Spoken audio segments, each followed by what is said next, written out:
ஹல்லேலூயா. இன்றைக்கான வாக்குத்தத்தத்துக்கு நேராக நாம் திருப்புவோம்.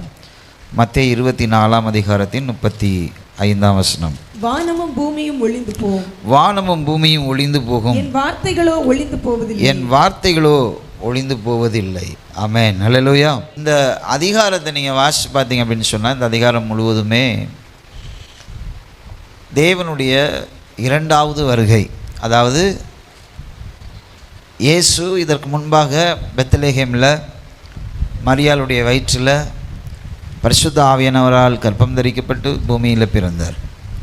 33.5 வருஷங்கள் ஊழியம் செய்த தன்னுடைய 33.5 வயதில் பிதாவுடைய சித்தத்தின்படி அவர் சிலுவையை சுமந்து மனுக்குலத்துக்காய் தன் ஜீவனை கொடுத்து அவர் மரித்து 3ஆம் நாள் உயிர்த்தெழுந்து அவர் பரமேறி போனார் என்று நாம் வேதத்திலே வாசிக்கிறோம்.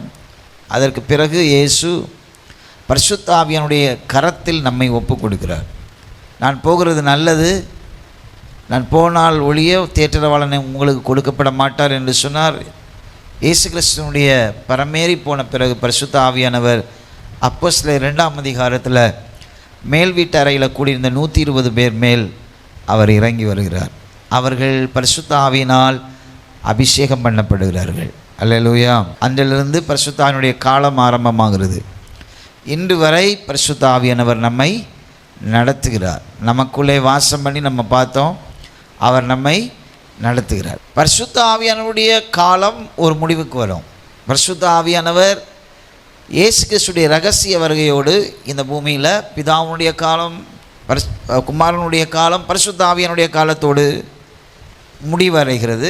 இந்த spiritual experience in the earth, இந்த உலகத்தில் ஆவிக்குரிய தன்மை அல்லது தெய்வனை உணர்ந்து கொள்கிற தன்மைகள் அதோடு முடிவடைகிறது. அந்த தான் நம் ரகசிய வருகை என்று சொல்கிறோம். ராப்சர் ஆங்கிலத்தில் சொல்லும்போது ராப்சர் எடுத்துக்கொள்ளப்படுகிறோம், ரகசியமாக எடுத்துக்கொள்ளப்படுகிறோம். அதை குறித்து வேதத்தில் நம்ம நிறைய பார்க்க முடியாது, ஏன்னா அது ரகசியம். ஆமென். அல்லேலூயா. அதற்கு பிறகு இயேசு கிறிஸ்துவனுடைய பரசீக வருகை, அதை தான் 2ஆம் வருகை என்று சொல்லுவோம். பரசீக வருகை. ஆண்டவர் மத்திய ஆகாயத்தில் தம்முடைய தூதர்களோடு கூட எக்கால துணியோடு கூட பரிசுத்தவான்களோடு கூட பூமியின் மேல் அவர் இறங்கி வருவார். அதை குறித்து தான் இயேசு இந்த 24ஆம் அதிகாரத்தில் பேசுகிறார். 24ஆம் அதிகாரம் முதல் வசனம் பாருங்கள். இயேசு தேவாலயத்தை விட்டு புறப்பட்டு போகையில் அவருடைய சீஷர்கள் தேவாலயத்தின் கட்டடங்களை அவருக்கு காண்பிக்க அவரிடத்தில் வந்தார்கள். இயேசு அவர்களை நோக்கி, இவைகளை எல்லாம் பார்க்கிறீர்களே, இவ்விடத்தில் ஒரு கல்லின் மேல் ஒரு கல்லிராதபடி எல்லாம் இடிக்கப்பட்டு போகும் என்று மெய்யாகவே உங்களுக்கு சொல்லுகிறேன் என்றார். சொல்லி தன்னுடைய வருகையை குறித்த அநேக காரியங்களை ஆண்டவர் இங்கே பேசுகிறதை பார்க்கிறோம். ஆமென். அல்லேலூயா. அதெல்லாத்தையும் பேசிக்கிட்டு ஆண்டவர் சொல்லுகிறார், வானமும் பூமியும் ஒளிந்து போகும், என் வார்த்தைகளோ ஒளிந்து போகுது. நான் சொன்ன காரியங்கள் எல்லாம் நிச்சயமாய் நிறைவேறும் என்று ஆண்டவர் சொல்லுகிறார். அந்த காலத்தில் அதுக்கு நான் வாசிக்கும் போது ஒரு பிரமிக்கத்தக்க ஒரு காரியத்தை நான் அதில் பார்த்தேன். ஆண்டவருடைய வருகையினுடைய ஒரு அடையாளம் ஆண்டவர் அந்த இடத்துல சொல்லுகிறார். அந்த அடையாளம் இன்றைக்கு நடந்து கொண்டிருக்கிறது. என்ன அடையாளம்னு பார்ப்போமா? பார்த்துட்டு வாக்குத்தத்தத்தை குறித்து நம்ம பார்ப்போம். மத்தேயு 24ஆம் அதிகாரத்தின் 37ஆம் வசனத்திலிருந்து நான் வாசிக்கிறேன். நோவாவின் காலத்தில் எப்படி நடந்ததோ அப்படியே மனுஷகுமாரன் வரும் காலத்திலும் நடக்கும். எப்படியெனில் பிரளயத்துக்கு முன்னான காலத்திலே நோவா பேழைக்குள் பிரவேசிக்கும் நாள் வரைக்கும் ஜனங்கள் புசித்தும் குடித்தும் பெண் கொடுத்தும் ஜலப்பிரளயம் வந்து அனைவரையும் வாரிக்கொண்டு போகும் மட்டும் உணராதிருந்தார்கள். அப்படியே மனுஷகுமாரன் வருங்காலத்திலும் நடக்கும். அல்லேலூயா. இப்போ யோசிச்சு பாருங்கள், அவர் நடக்கும்னு சொன்னது நடக்குதா? நடக்குது. நம்மள அநேகருக்கே நடக்குது. ஒவ்வொரு வாரமும் நம்ம எங்கே போயிட்டுருக்கோம்? பெண் கொடுத்து பெண் எடுத்துக்கிட்டு இருக்கோம், கல்யாணத்துக்கு போகிறோம். இதெல்லாம் நடக்கும்னு ஆண்டவர் அங்கே சொன்னார். தெய்வ பயம் இல்லாமல் போய் கொண்டே இருக்கிறது. ஒரு காலங்களில் தெய்வ பயம் இருந்தது. சபைக்குள் இருக்கிற விசுவாசிகளுக்குள்ள தெய்வ பயம் இருந்தது. விசுவாசிகளுடைய பிள்ளைகளுக்குள்ளாக தெய்வ பயம் இருந்தது. சபை குறித்து, தேவனுடைய காரியத்தை குறித்து பக்தி வைராக்கியம் இருந்தது. இன்றைக்கு அவைகள் எல்லாம் போயிட்டே இருக்குது கொஞ்சம் கொஞ்சமாக. இதில் ஒன்றும் ஆச்சரியப்படுறதுக்கு இல்லை. இயேசு அப்போவே சொல்லியிருக்கிறாரு, நோவாவின் காலத்தில் நடந்தது போல் மனுஷகுமாரன் வரும்போதும் அப்படிப்பட்ட காரியங்கள் நடக்கும். 39ஆம் வசனத்தை பாருங்கள். ஜலப்பிரளயம் வந்து அனைவரையும் வாரிக்கொண்டு போகும் மட்டும் உணராது. ஏன்னா நோவா பிரசங்கம் பண்ணுறான் மழை பெய்ய போகுதுன்னு, இவங்களுக்கு மழைன்னா என்னன்னே தெரியாது. They doesn't know what's the experience of raining. அந்த மழை தண்ணீர் அது எங்கேருந்து வரும்னு தெரியாது. ஏன்னா இன்னும் மழை பூமியின் மேலே என்ன பண்ணதில்லை, பொழிந்ததில்லை. அதே போல் இன்றைக்கி ஆண்டவருடைய ரகசிய வருகை குறித்து நமக்கு தெரியாது. பிரசங்கம் பண்ணனா அதை ஏற்றுக்கொள்ள முடியாது. இந்த ரகசிய வருகையை குறித்த அந்த விழிப்புணர்வு, அதை குறித்த ஒரு ஞானம், அது நமக்குள்ளே இருக்க வேண்டியது மிக அவசியம். எந்த அளவுக்கு இருக்க வேண்டும், அதுக்காக ப்ரூஃபெல்லாம் நம்ம சர்ச் பண்ண வேண்டிய அவசியம் இல்லை. ஆமென். அதுக்கு ஒரு தீசிஸ் நம்ம படிக்க வேண்டிய அவசியம் இல்லை. அவர் சொல்லியிருக்கிறார், நான் வருவேன், திருடனை போல வருவேன். ஆமென். அல்லேலூயா. ஒருவரும் நினைக்காத நாளிகையில் நான் வருவேன். ரகசிய வருகைக்கு முன்பாக சபை எப்படி இருக்கிறது?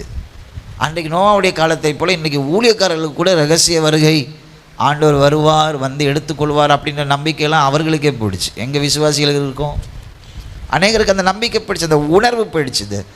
த சென்ஸ் ஆஃப் காட்ஸ் ராப்சர். தேவனுடைய ரகசிய வருகை குறித்த பிரசங்கங்கள் சபைக்குள்ளே இல்லை. அநேக பிரசங்கங்கள் இன்றைக்கி இருக்குது. ஆண்டவருடைய ரகசிய வருகை குறித்த பிரசங்கங்கள் நிறைய இல்லை. அவருடைய ரகசிய வருகைக்கு முன்பாக சபைகளுக்குள்ளாக ஒரு அனலும் இல்லாத குளிரும் இல்லாத லூக்வாம்னஸ் வருது. ரகசிய வருகை குறித்து பயம் போயிடுச்சு. பயப்பட வேண்டியதில்லை, அந்த உணர்வு போயிடுச்சு. இன்றைக்கி ஊழியக்காரர்கள் கேட்குறாங்க, இயேசு ரகசியமாலாம் வரமாட்டார் அப்படின்னு சொல்கிறார்கள். விசுவாசிகளும் அநேகர் அதை ஒப்புக்கொள்கிறார்கள்.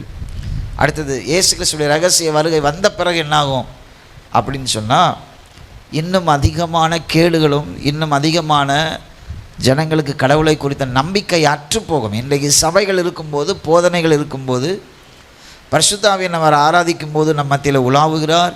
இதெல்லாம் இருக்கிற காலத்தில் எப்படின்னு சொன்னால், இதெல்லாம் எடுபட்டு போன பிறகு பூமி எப்படி இருக்குன்னு கொஞ்சம் நினச்சி பாருங்கள்.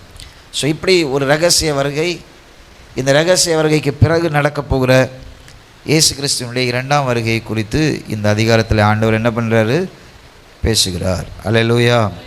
ஸோ உலகம் ஆண்டவருடைய ரகசிய வருகை குறித்து நினைப்பது போல இன்றைக்கி அநேக சபைகள், விழிப்புணர்வு இல்லாத சபைகள், வேதத்தை குறித்த ஞானம் இல்லாத சபைகள், வேதத்தை சரியாய் போதிக்க தெரியாத ஊழியக்காரர்கள், அல்லது ஃபேஷனேட்டட் பிரசங்கம், ஃபேண்டசி, இவைகளையே நம்புகிறதான ஊழியக்காரர்களுடைய வார்த்தைகளை கேட்டு நம்ம ஏமாறக்கூடாது.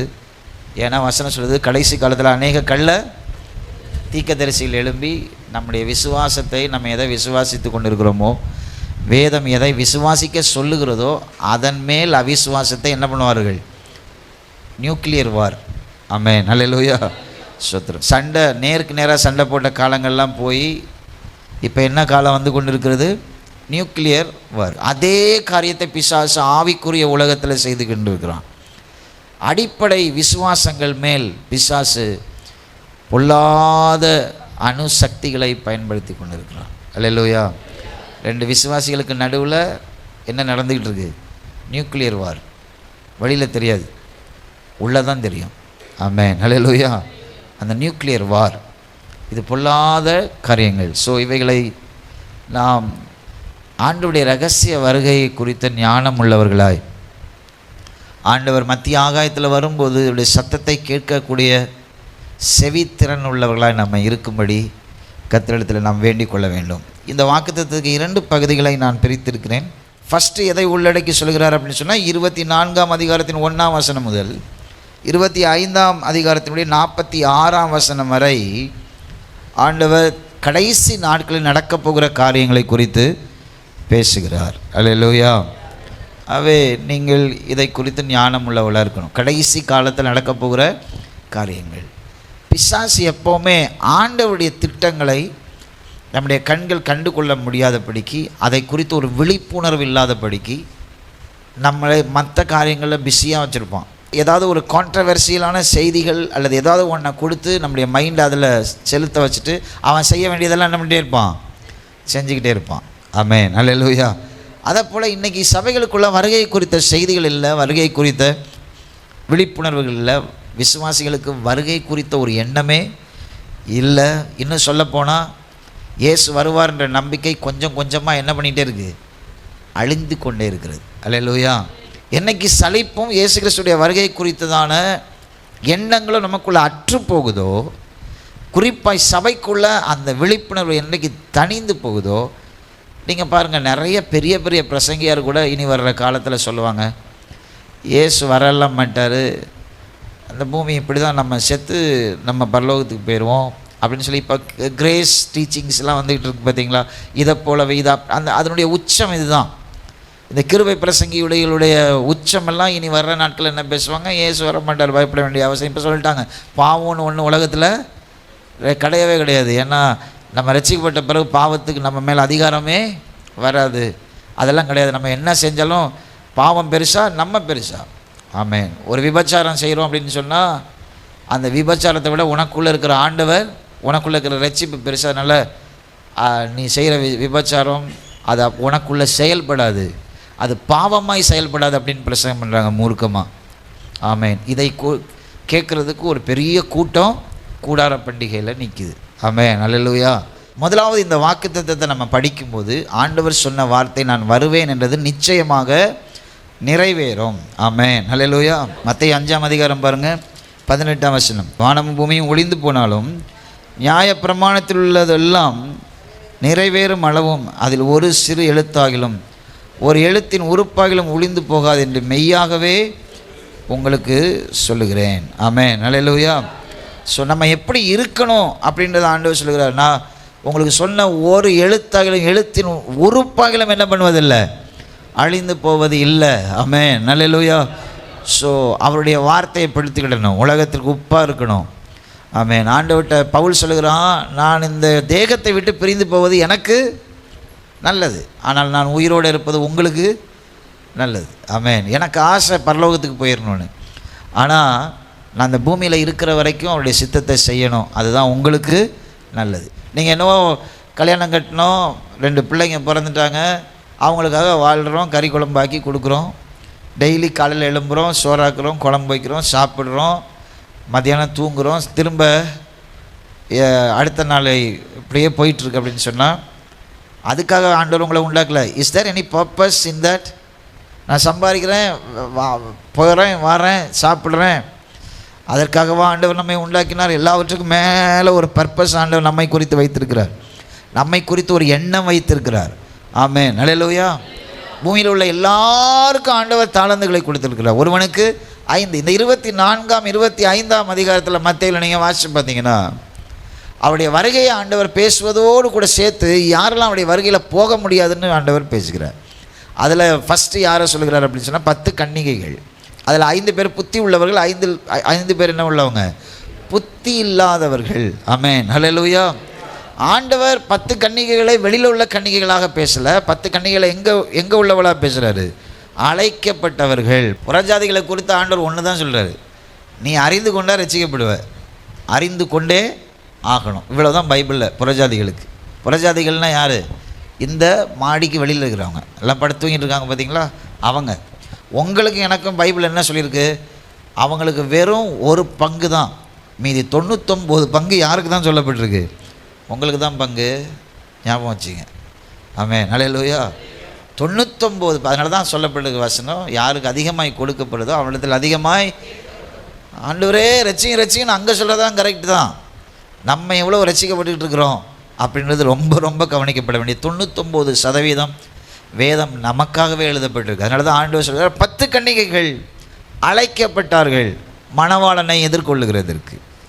10 கன்னிகைகளும் உடை உடுத்தினார்கள், தங்களை அலங்கரித்தார்கள், தங்கள் கைகளில் தீவட்டிகளை எடுத்துக்கொண்டார்கள். 5 பேர் மாத்திரம் வித்தியாசம். 2 பேருக்கு நடுவில் என்னென்னா ஒரு சின்ன பாட்டில் தான்.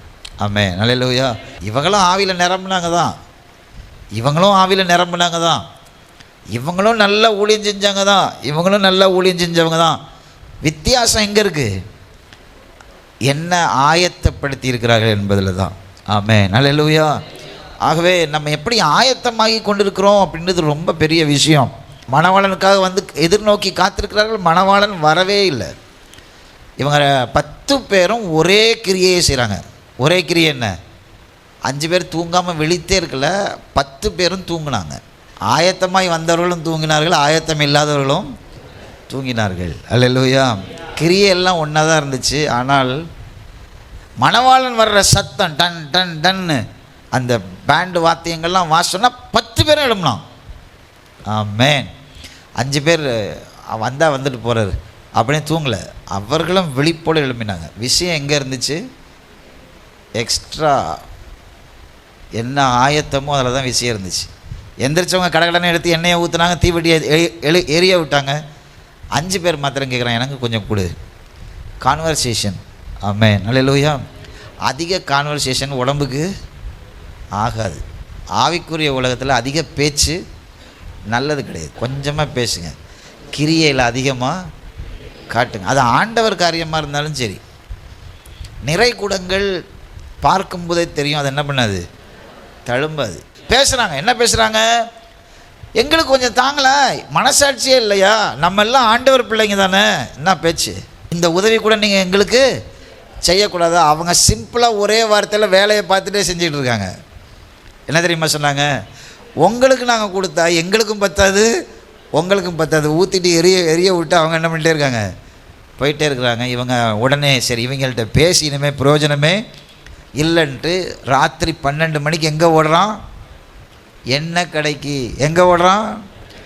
ஆமென். கடைசி காலத்தில் ஆண்டவர் வரும்போது அல்லது ஆண்டவர் வர்ற நாளிகை நெருங்கும் போது சில பேர் ஓடுவாங்க. அப்போ சொல்லுவாங்க, பாஸ்டர் என்னை வந்து ஏதாவது கேர்சலில் போடுங்களேன், எனக்கு ஊழியம் கொடுங்களேன், எனக்கு அதை கொடுங்களேன், எனக்கு என்னவோ தெரியல எனக்குள்ளே தோணுது. இல்லை உனக்கு சாவுகள் நெருங்கிருச்சு, இனி உனக்கு சான்ஸு கிடையாது. ஆமென். அல்லேலூயா. ஒன்று நீ சாக போகிற, இல்லை அவர் வரப்போகிற. கொடுத்த காலத்தில் நீ ஒன்றும் செய்யலையே. கொடுத்த காலத்தில் கர்த்தர் உனக்கு நல்ல வருமானம் கொடுத்தார்ல, அப்போ தசமபாகம் எடுத்து வைக்கல. இப்போ ஆஸ்பத்திரி கட்டணுன்ற எண்ணம் வந்த உடனே இப்போ டாக்டர் சொல்கிறாரு உன் வியாதி தீராது, மாதம் 3000 ரூபாய்க்கு நீ மருந்து வாங்கணும். இப்போ தெரியுது. இப்போ 3000 ரூபாய்க்கு மருந்து வாங்குறத ஒரு வருஷத்துக்கு கணக்கு போட்டால் கொடுக்க வேண்டிய தசமபாகம் கரெக்டாக இருக்கும். கணக்கு போட்டு பாருங்கள். Praise God. அல்லேலூயா. வாங்கிட்டு தீவெட்டியை கொளுத்திட்டு எங்கே வந்து நிற்கிறான்? கல்யாண வீட்டுக்குள்ளே மணவாளன் போயிட்டான், 5 பேர் கூட போயிட்டாங்க, கதவு சாத்தியாச்சு. இப்போ எண்ணெய் வாங்கிட்டு வந்து தட்டுறான். என்ன ஆண்டவர் பதில் சொன்னார்? வாசிங்க. 25ஆம் அதிகாரம் 12ஆம் வசனம். அதற்கு அவர் உங்களை, வாக்குத்தத்தம் ரொம்ப முக்கியமானது, என்னுடைய வார்த்தை ஒரு நாளும் ஒழியாது. அவர் சொல்லிக்கிட்டே இருக்கிறாரு. நம்ம கேட்கவே இல்லைன்னா நம்ம போய் எல்லாத்தையும் வாங்கிட்டு கதவை தட்டும்போது அவர் கதவை தட்டும்போது அவர் கூலாக ஒரு காரியம் சொல்லுவார். இன்றைக்கி அநேகர் பிரசங்கம் பண்ணுறாங்க, அப்படிலாம் ஆண்டவர் சொல்லவே மாட்டார். அப்புறம் எதுக்குங்க எழுதி வச்சிருக்கிறாரு? அவர் சொல்ல மாட்டார்னா ஏன் எழுதி வச்சிருக்காரு? Don't interpret the verses in your own desire. நம்முடைய தனிப்பட்ட விருப்பங்களுக்காக வசனத்தை என்ன பண்ண முடியாது. எனக்கு கூட ஆசை தான், உங்களுக்கு செழிப்பை மாத்திரம் பேசிட்டு நம்ம போயிட்டோன்னா நானும் நல்ல பாஸ்டர், நீங்களும் நல்ல விசுவாசிகள். ஆனால் அப்படி இன்டர்பிரட் பண்ண முடியாது. அப்படி பண்ணால் எனக்கு ஐயோ, என்ன கர்த்தர் என்ன பண்ணிடுவார்? காலி பண்ணிடுவார். ஆமென். அல்லேலூயா. ஸ்தோத்திரம். போய் கதவை தட்டுறானுங்க. ஆண்டவர் சொல்கிறார், நான் முன்னாடியே உனக்கு சொல்லிட்டேன், நான் எப்போ வேணாலும் வருவேன், ரெடியாருன்னு சொல்லி. இல்லை ஆண்டவர் எங்களுக்கு தெரியாது, எங்களுக்கு தெரியாது. அவனுக்கு எப்படி தெரிஞ்சுது? ஆமென். அல்லேலூயா. அவனுக்கு எப்படி தெரிஞ்சிச்சு? அவனுக்கும் நான் உனக்கு என்ன சொன்னேன்னா அதுதான் அவனுக்கும் சொன்னேன். ஆமென். ஆனால் அவன் எக்ஸ்ட்ரா வச்சுருந்தான். உனக்கு நான் அவ்வளோ மெத்தனும். ஓ பார்த்துக்கலாம், எங்களுக்கு தெரியாதா? பார்த்துக்கலாம். அந்த ஒரு மெத்தனம் கர்த்தருடைய ரகசிய வருகையில் ஒன்று அப்படியே விட்டுரும். பெரிய பாவத்தெல்லாம் இங்கே பேசலை ஆண்டவர். எனக்கு ரொம்ப ஆச்சரியமாக இருந்துச்சு. 24, 25 ஒரு லிஸ்ட்டு பரலோகத்துக்கு வர முடியாதவங்க லிஸ்ட்டை ஆண்டவர் கொடுத்துருக்கணும். எத்தனையோ அதிகாரங்கள் ஆண்டவர் அதை கொடுக்குறார். விபச்சாரக்காரர்களும், வேசித்தனம் பண்ணுகிறவர்களும், சுய புணர்ச்சி பண்ணுகிறவர்களும், ஆண் புணர்ச்சி பண்ணுகிறவர்களும், மிருகங்களோடு புணர்கிறவர்களும், திருடுகிறவர்களும், பொய் சொல்லுகிறவர்களும் பரவராஜ்யத்துக்குள்ளே என்ன பண்ண முடியாதான், பிரவேசிக்க முடியாதுன்ற லிஸ்ட்டெல்லாம் அங்கே சொல்கிறாரு. அவர் சொல்லும்போது அதெல்லாம் சொல்லலை. அவர் சொல்லும்போது ஒன்று சொல்லிட்டாரு, உங்களுக்கு முன்பாக வேசிகளும் பாவிகளும் பரலோகத்தில் இருப்பாங்க. ஆமென். அல்லேலூயா. ஆனால் சிம்பிளான காரியத்தை ஆண்டவர் அழகாய் சொல்லுகிறார். எப்படி சொல்கிறாரு? நீ நிர்விசாரமாக இருந்தனா அந்த வருகை நாளை என்ன பண்ணிடுவ? இழந்து போவாய். அல்லேலூயா. இன்னைக்கு ஜாக்கிரதையாக இருங்க. கர்த்தருடைய வார்த்தை ஒரு நாளும் பொய் சொல்லவே சொல்லாது. வாக்குத்தத்தம் அதுதான். வாக்குத்தத்தம் என்ன? கர்த்தர் உங்களை என்னைக்கு ரட்சித்தார் அன்னைக்கு கொண்டு போய் பரலோகத்தில் அவர் சேர்த்துருவார். இப்போ கிருபையின் காலத்தில் நம்ம இருக்கோம். நம்முடைய பாவங்களை எல்லாம் அவர் பாராமல் கிருபை உள்ளவராக இருக்கிறார். சான்ஸ் கொடுத்துக்கிட்டே இருக்கிறாரு. இந்த சான்ஸ் கொடுக்க கொடுக்க ஒரு சாரார் விழிப்படைகிறாங்க. கிருபையை நினச்சி சந்தோஷப்பட்டு ஐயோ இன்னும் பரிசுத்தத்தின் மேல் பரிசுத்தம் அடையணும் அப்படின்னு நினைக்கிறாங்க. ஒரு சாராருக்கு மெத்தனம் வருது. பார்த்துக்கலாம். ஆமாவா இல்லையா? அப்போ ஆண்டவர் சொல்கிறது கரெக்டாக தானே நம்ம போயிட்டுருக்கோம். ரெண்டாவது யார் பரலோகத்துக்கு போக முடியாதுன்னு சொல்கிறாரு பாருங்க. தாளந்தை கொடுத்து 5 தாளந்து 2 தாளந்து 16ஆம் வசனம் 25 5 தாளந்தை வாங்கினவன் பெண் அவைகளை கொண்டு வியாபாரம் பண்ணி வேறு 5 தாளந்தை சம்பாதித்தான். 17 அப்படியே 2 தாளந்தை வாங்கினவனும் வேறு 2 தாளந்தை 18 1 தாளந்தை வாங்கினவனோ போய் நிலத்தை தோண்டி தன் எஜமானுடைய பணத்தை புதைத்து வைத்தான். வெகு காலமான பின்பு ஆண்டவர் எப்போ வருகிறாராம்? இத்தனை வருஷமாக விசுவாசி. அதனால தான் நான் சொல்லுவேன், இத்தனை வருஷமாக விசுவாசியாக இருந்து சாவ போகிறப்ப இழந்து போயிடாத. அந்த ஓட்டம் முடிய போகிற நேரத்தில் இழந்து போயிடாத. ஸ்தோத்திரம். அல்லேலூயா. அவர் வார்த்தை பொய் கிடையாது, அது உண்மை. ஒரு சைடு. ஆமென். அல்லேலூயா. ஒரு சைடை பேசுகிறேன், அடுத்து ஒரு சைடை பேசுகிறேன் பாருங்கள். அது நல்லாயிருக்கும். உங்களுக்கு இது கொஞ்சம் கடினமாக இருக்கும், அது கொஞ்சம் நல்லாயிருக்கும். நல்லதையும் கடினத்தையும் சேர்த்தே என்ன பண்ணுவோம்? பேசுவோம். இப்போ இந்த தாளந்தெல்லாம் கொடுத்துட்டு எஜமானன் வர்றாரு. எப்போ 5 கொடுத்தல எங்கே? இந்தாங்க சார் 10. சார் 2 கொடுத்தல எங்கே? இந்தாங்க ஆண்டவரே 4. ஒருத்தவன் கொடுத்தானே எவ்வளோ ஞானமாக பேசுகிறோம் நம்மளை மாதிரி. என்ன சொல்கிறான் பாருங்க. விதைக்காத இடத்தில் 24 ஆண்டவரே நீர் விதைக்காத இடத்தில் அறுக்கிறவரும் தெளிக்காத இடத்தில் சேர்க்கிறவருமா கடினம் உள்ள மனுஷன் என்று ஆண்டவர் எப்படி பார்க்குறான்? அவன் மனுஷனா? கடினத்தை கூட விட்டுருங்க. என்ன சொல்கிறான் பாருங்க. நீர் கடினம் உள்ள. சில பேர் பாஸ்டர் கிடக்கார், அவர் என் அப்பா என்னை தூக்கிடுவார், என்னை விட்டுட்டு அவர் போயிடுவாரா? என்னை விட்டுட்டு அவர் தனியாக போய் பரலோகத்தில் இருப்பாரா? இதெல்லாம் நம்ம தான் பேசிக்கிட்டு இருக்கலாம். ஆமென். அல்லேலூயா.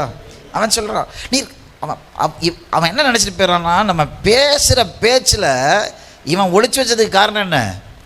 சோம்பேறித்தனம். நீங்கள் வசனம் சொல்லுது, உன் தாளந்து உண்டை கொடுத்தது எங்கப்பா? ஆண்டவரே கடினமுள்ள மனுஷன் என்று அறிவேன், ஆகையால் நான் பயந்து போய். எப்படியா? இவர் என்ன பண்ணிட்டாராம்? பயந்துட்டாராம். நல்லா கவனிங்க. நம்ம பேசுகிற வார்த்தையெல்லாம் ஆண்டவர் கேட்க மாட்டார்.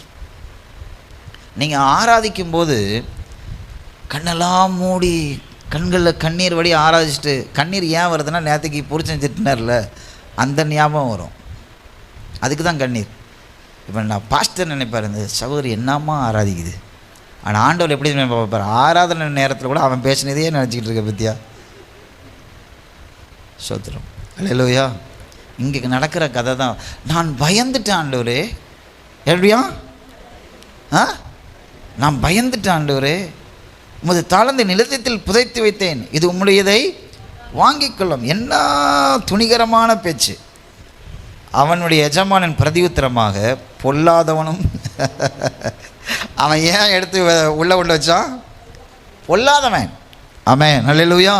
பொல்லாதவனும் சோம்பலுமான ஊழியக்காரனே, நான் விதைக்காத இடத்தில் அறுக்கிறவரும் தெளிக்காத இடத்தில் சேர்க்கிறவர் என்றும் அறிந்திருந்தாயே. அப்படியானால் நீ என் பணத்தை காசுக்காரர் வசத்தில் போட்டு வட்டிக்குள்ளே கொடுத்துருக்கணும், வேண்டியதாக இருந்தது. அப்பொழுது நான் என்னுடையதை வட்டியோடு வாங்கி கொள்வேனே என்று சொல்லி அவனிடத்தில் இருந்த தாளத்தை எடுத்து 10 தாளந்துள்ளவனுக்கு கொடுங்கள் அப்படின்னு சொல்லிட்டு என்ன பண்ணுறாரு? அவனை தூக்கி அழுகையும் பற்கடிப்பும் உள்ள இடத்துல ஆண்டவர் என்ன பண்ண சொல்கிறாரு? போட சொல்கிறார். அதோட பரலோக ராஜ்யத்துக்கு யார் போக முடியாதுன்ற சாப்டரை ஆண்டவர் முடிச்சுட்டு அடுத்த பேச்சை பேச ஆரம்பிச்சிடுறார். அல்லேலூயா. நீங்கள் எல்லோரும் பரிசுத்தவான்கள். ஆனால் நம்ம எல்லோரும் இந்த 2 காரியத்தில் எப்படி இருக்கிறோம்? அப்படியே வார்த்தை ஒரு நாள் என்ன பண்ணாது? பொய் சொல்லாது. இந்த வாக்குத்தத்த வசனத்துடைய செகண்ட் பார்ட் என்ன அப்படின்னு சொன்னால், வசனம் என்ன? வானமும் பூமியும் என் வார்த்தைகளோ ஒளிந்து போவதில்லை அப்படின்னு சொல்றார். என்னாகம புஸ்தகம் 23ஆம் அதிகாரத்தின் 19ஆம் வசனம். பொய் சொல்ல தேவன் ஒரு மனிதன் அல்ல. பொய் சொல்ல தேவன் ஒரு மனிதன் அல்ல. என்ன பொய் சொல்ல? அடுத்த வாசிங்க. மனம் மாற அவர் மனுபுத்திரனும் அல்ல. எதுல அவர் மனசு மாறுகிறார்? அவர் சொல்லியும் செய்யாதிருப்பாரோ? அவர் வசனித்தும் நிறைவேற்றாதிருப்பாரோ? இதோ ஆசீர்வதிக்க கட்டளை பெற்றேன், அவர் ஆசீர்வதிக்கிறார், அதை நான் பொய் சொல்ல தேவன் ஒரு. நெஞ்சு மேல கையை வச்சு சொல்லுங்க, என் தேவன் பொய் சொல்ல மாட்டார். என்ன அவர் ஆசீர்வதித்திருக்கிறார். எனக்கு அவர் வாக்குத்தத்தம் கொடுத்திருக்கிறார். இத்தனை வருஷமும் எனக்கு வாக்குத்தத்தம் கொடுக்கிறார். வருஷம் வாக்குத்தத்தம் சொல்லுங்க. வருஷம் வாக்குத்தத்தம் கொடுக்கிறார். மாசம் வாக்குத்தத்தம் கொடுக்கிறார். நான் வேதத்தை திறக்கும் போதெல்லாம் எனக்கு வாக்குத்தத்தம் கொடுக்கிறார். அவர் பொய் உரைய மாட்டார். அவர் சொன்ன எல்லா வார்த்தைகளையும் என் வாழ்க்கையில் பழிக்கும். ஆமென், ஹல்லேலூயா. இது செகண்ட் பார்ட் இந்த வாக்குத்தத்தத்துடைய. ஃபர்ஸ்ட் ஃப்ளோவை வாசித்தேன், சொன்னேன். ஆண்டவர் என்ன கான்டெக்ஸ்டில் பேசினார்ன்றதை உங்களுக்கு சொன்னேன். இப்போ ரெண்டாவது பகுதி கான்டெக்ஸ்டில் நான் பேசலை. அந்த வசனத்தை மாத்திரம் வெளியில் உருகி அதோடு மற்ற வசனத்தை என்ன பண்ணுறேன், கோர்த்து சொல்கிறேன். அவர் உங்களுக்கு என்னெல்லாம் வார்த்தை சொல்லியிருக்கிறாரோ அதை அவர் நிச்சயமாய் செய்து முடிப்பார். நீங்கள் ஜெபிக்கும் போது உங்களோடு கூட என்ன பேசினாரோ, உங்களோடு கூட ஊழியக்காரர்கள் மூலமாக என்ன பேசினாரோ, தீர்க்கதரிசிகள் மூலமாக என்ன பேசினாரோ, வாக்குத்தத்தத்தின் மூலமாக என்ன பேசுகிறாரோ, ஒரு இமைய அளவும் கவலைப்படாதுங்க. அவர் வானமும் பூமியும் ஒளிந்து போனாலும் அவர் உங்களுக்கு சொன்ன வார்த்தையை நிறைவேற்றாமல் இந்த பூமியை விட்டு உங்களை அவர் எடுக்கவே மாட்டார். அவர் பொய்யுரையாத தேவன்.